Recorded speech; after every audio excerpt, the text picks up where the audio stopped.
हाँ जी, क्वेश्चन पे आ जाओ जी, यही जिसका वेट कर रहे हैं। बहुत आसान। अब तो मिस्टर अश्वनी जी क्या क्या है देखो जी।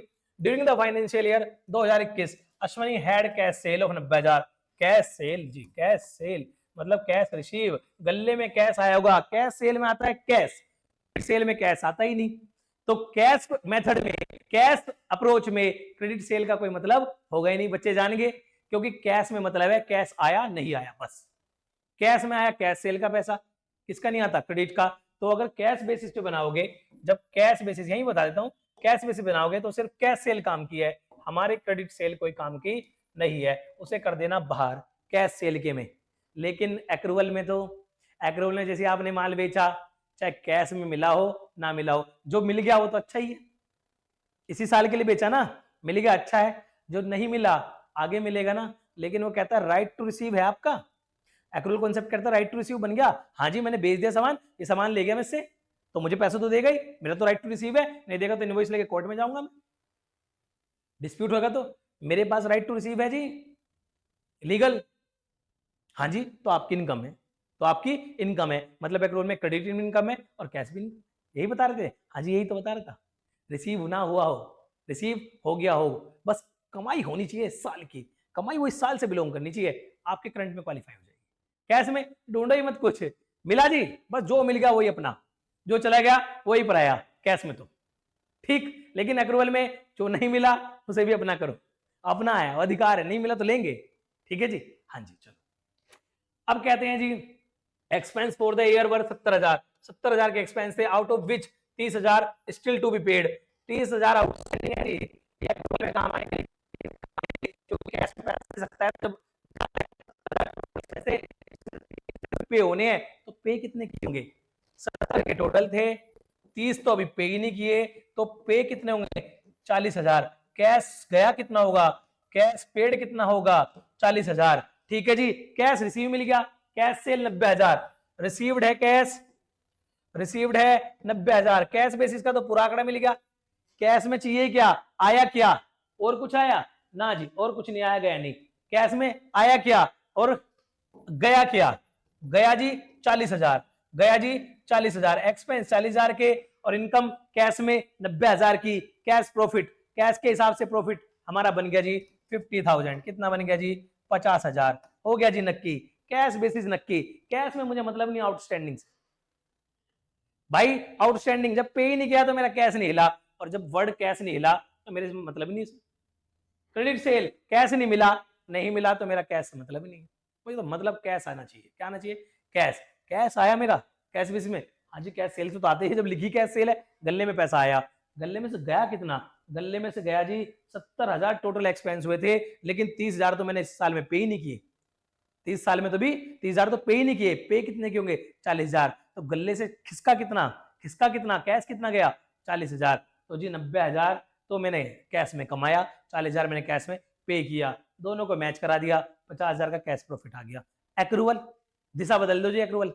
अब एक्रूवल क्या कहेगा, जो रिसीव हुआ वो भी अपना, और जिसपे राइट टू रिसीव एस्टेब्लिश हो गया, राइट टू रिसीव एस्टेब्लिश हो गया, वो चाहे रिसीव हुआ हो ना हुआ हो, वो भी अपना।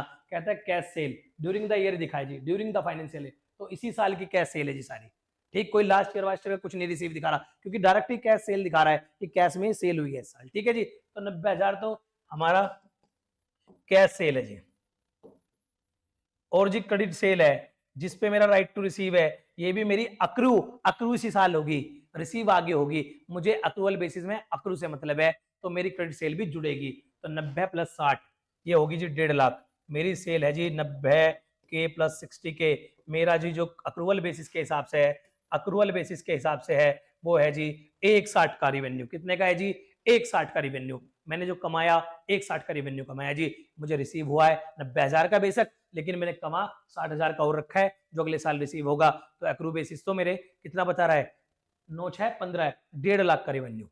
अब कहता है expense for the year 70,000, out of which 30,000 is still to be paid, outstanding, हमने एक्रूवल में तो आउटस्टैंडिंग भी जोड़ने हैं जी, आउटस्टैंडिंग भी जोड़ने हैं, 70,000 ही टोटल एक्सपेंस है जी हमारे, इसमें से हम 30,000 को नहीं हटा सकते, क्योंकि 30,000 हमारा ओब्लिगेशन टू पे है, हमारा टोटल ओब्लिगेशन जो टू पे है वो है जी 70,000 का, कितने का 70,000 का, उसमें से पे कितना कर चुके अब तक 40,000, लेकिन अभी भी आउटस्टैंडिंग एक्सपेंस, पेड कितना है 40, मैंने कैसे बताया था expense during the year, expense कैसे निकालोगे, पेड, पेड में से हटा दो कोई लास्ट का है ही नहीं, कोई हटा दो आगे का प्रीपेड है ही नहीं जी, पर जोड़ दो outstanding expense, means that current year का एक्सपेंस, करंट ईयर का एक्सपेंस जो अनपेड है भी, वो कितना अनपेड है जी, हाँ 30,000, और पेड कितना है जी 40,000, बाकी सब नील नील जीरो जीरो है, तो टोटल कितना है 70,000, वही दिया भी है, टोटल एक्सपेंडिचर हमारा है 70,000, तो हमने इस बार एक्रूअल में कितना एक्सपेंडिचर किया है 70,000, हाँ जी आ गया जी हमारा, 1.5 लाख से घटाओ 70,000 तो 80,000, 7 1.5 लाख 8 7 15 80,000 है जी मेरा एक्रूअल प्रॉफिट, क्या है जी एक्रूअल प्रॉफिट, ठीक है जी। प्रेजेंटेशन कैसे करनी, वैसे करनी जी, cash plus credit sale minus कर देना आपका एक्सपेंस पेड इन कैश, ये cash basis, sorry expense paid during the accrual basis, और उसमें cash minus cash, cash basis, ठीक है जी। हाँ जी अगला क्वेश्चन और लास्ट क्वेश्चन, आ जाओ जी, ये रहा जी, थोड़ा सा और खतरनाक बड़ा सा, ये वही हमारे वाले स्टाइल का, हाँ जी करवा दो। विजय है जी एक कंसल्टेंट ड्यूरिंग द फाइनेंशियल 2020-21, पहली बात मुझे 20-21 की बात करनी है, करते हैं जी। हमने ईयर किस में ध्यान रखना है और किस में नहीं रखना, ईयर ध्यान रखना है केवल एक्रूअल बेसिस में, और किस में नहीं रखना कैश बेसिस में, कैश बेसिस में ईयर भूल जाना, उसमें ईयर की कोई बाउंड्री नहीं है, उसमें तो रिसीव ढूंढ लो पेड ढूंढ लो बात खत्म बस, लेकिन एक्रूअल में ईयर ढूंढो, ईयर का ही पेड ढूंढो, ईयर का ही आप रिसीव ढूंढो, ईयर का ही एक्रू ढूंढो, ईयर का ही आउटस्टैंडिंग ढूंढो, ठीक है जी ढूंढते हैं। अभी मैं पहले कैश बेसिस ढूंढूंगा, पहला मेरा कैश बेसिस है, ढूंढते हैं हमें क्या दिक्कत है, अभी ढूंढते हैं हम। कहते हैं जी विजय कंसल्टेंट अर्न, अर्न है जी अर्न 4 लाख, ठीक है जी, अर्न जो करनी है अर्निंग उसकी है जी 4 लाख की, ठीक है जी कोई बात नहीं हमें क्या दिक्कत है, 4 लाख कमाई उस इंसान ने, अच्छी बात है। Out of which he received 350, cash basis में चाहिए रिसीव्ड 350, रिसीव क्या लिखते रहो जी 350, रिसीव साल वाल से कोई मतलब नहीं है, कैश बेसिस बना रहा हूं 350 रिसीव हुआ, पहले मैं कैश बेसिस कर रहा हूं, रिसीव वर्ड आते ही 350, he incurred an expense of 170, 170 के टोटल एक्सपेंस हुए, out of which 40,000 are outstanding, 40,000 unpaid है, पे नहीं किए, 170 में से टोटल 170 के हैं, 170 जहां काम आएंगे एक्रोल में देखेंगे जी, अभी तो हमें सिर्फ कैश पेड निकालना है कैश में, तो हमने 170 में से अभी 40,000 रोक के रखे हैं, 40,000 होल्ड किए हुए हैं, तो हमने पेमेंट कितने कर दिए होंगे, पेमेंट कितने कर देंगे 130 के, तो हमारा जी कैश पेड आ गया 130, 1.3 लाख, ठीक है जी। चलते रहो जी, चलते रहेंगे।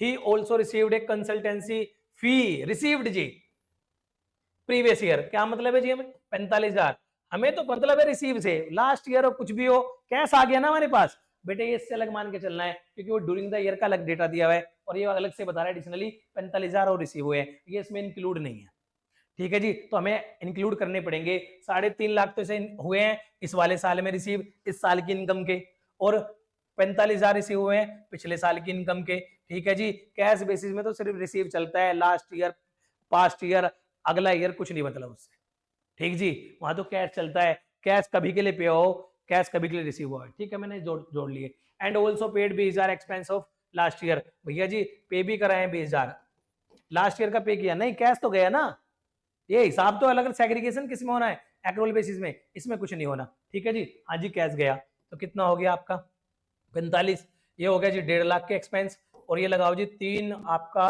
50 और 45, ये होता है 395, 395 उसमें से घटा देना 1.5 लाख, 1.5 लाख घटा देना जी 245 है जी, जो कैश के बेसिस पे इनकम बन रही है वो 2,45,000 बन रही है। अब जी एक्रूअल के हिसाब से बनाओ, हाँ जी बनाते हैं, एक्रूअल के हिसाब से बनाते हैं, ठीक है जी, ओके यहीं बना लेता हूँ बेटे, थोड़ा सा ये क्लीन कर लूँ, ठीक है जी, आ जाओ जी मेरे साथ आ जाओ बच्चे, जुड़ जाओ, एक्रूअल का डेटा बनाते हैं। हाँ जी अर्न कितनी है, अर्न मतलब अर्न हमने कमा ली ना, रिसीव हुई ने हुई से मतलब तो एक्रूअल में नहीं था, हमने अर्न कितनी कर ली जी 4 लाख, 20-21 में देखो जी जो अर्न की है वो 4 लाख, ठीक है जी अच्छी बात है, 4 लाख अर्न की है। दूसरा आउट हमें नहीं मतलब receive, incurred expense of 170, expense कितने के किए हैं 170 के, 170 के एक्सपेंस किए जी, कितने से 4 लाख से 170 के एक्सपेंस, फिर कहता है ठीक जी अर्न है 4 lakh, out of which he received 3 lakh, he incurred an expense of 170, out of which 40,000 are outstanding. हमने तो 170 पूरे जोड़ने। He also received consultancy fee relating to previous year 45,000। ठीक, हमने तो रिसीव लिया ही नहीं है, तो उसमें रिसीव वाला कॉन्सेप्ट आएगा ही नहीं। ठीक है जी। और and also paid 20,000 expense for last. हमने रिसीव के कॉन्सेप्ट पे लगे ही नहीं है, तो जो लास्ट के लिए पे हुआ है वो हमारा खर्चा नहीं है। इसमें इनकर्ड वर्ड लिखा है कि ये इस बार खर्चे हुए हैं, पेड वर्ड नहीं लिखा। ठीक है जी। Incurred an expense of 170, out of which 40,000 outstanding. He also receive consultancy fee relating to previous year 45,000। Previous year की हमें फीस नहीं चाहिए। ठीक, और हमने पेड भी नहीं चाहिए लास्ट ईयर का, हमने एक्रोल बेसिस पे चाहिए सिर्फ इस करंट ईयर का। करंट ईयर का है 40,000 और 170, तो ये टोटल हो जाएगा कितना? ये हो जाएगा आपका 4 लाख से गए 1 लाख, 3 लाख, 2,30, कितना हो जाएगा? 2,30 जी। ठीक है जी। अच्छा जी, आपका हो गया। ठीक है जी, 2,30। एक आप कुछ बुक के क्वेश्चन और देख लेना बेटे। ठीक है, साथ में कुछ बुक में दिया है, आपकी बुक में इलस्ट्रेशन 3 है नई बुक के अकॉर्डिंग। इसमें एक्सपेंस पेड दिए हैं, expense paid in advance included in 160। ठीक है जी, 1,60,000 में 1,60,000 टोटल एक्सपेंस पेड दिए हैं। ठीक है, एक्रुअल बेसिस पे पेड का कोई मतलब नहीं, कैश बेसिस पे पेड का मतलब है। ठीक है जी। फिर दिए हैं इसमें expense paid in advance. Paid in advance होते हैं प्रीपेड, तो प्रीपेड कितने इंक्लूड है इसमें? 40,000, प्रीपेड 40,000 है। ठीक है जी। Expense yet, expense not yet paid, expense जो पेड अभी पे नहीं हुए हैं, आउटस्टैंडिंग एक्सपेंस है इसमें जी आपके 20,000। ठीक है जी। प्रीपेड हटा देना, ये प्रीपेड हटा देना एक्सपेंस से जब एक्रूल बनाओ, और आउटस्टैंडिंग को जोड़ देना। ठीक है जी।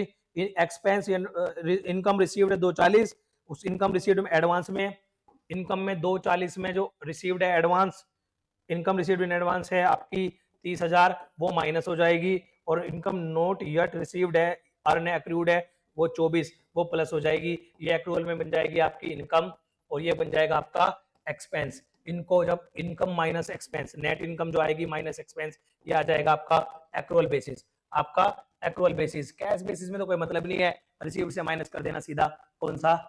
पेड। ठीक है जी। कैश तो बहुत सिंपल है, इनकम रिसीव्ड और इनकम पेड। क्या पेड क्या है जी? रिसीव्ड, रिसीव्ड है आपका 240, कैश में रिसीव्ड है जी आपका 240 रिसीव्ड है कैश में, और पेड है 160। तो कैश में तो बिल्कुल सिंपल सिंपल यही है। ठीक है जी, सब वही है जो मैंने आपको बता दिए। आप अगर मेरे वाले उससे फॉलो करोगे, जो मैंने वो चार्ट बनाया आपका एक्सपेंस और इनकम एक्रूअल में, कभी गलती नहीं होगी, और कैश में भी कभी गलती नहीं होगी। Thank you very much.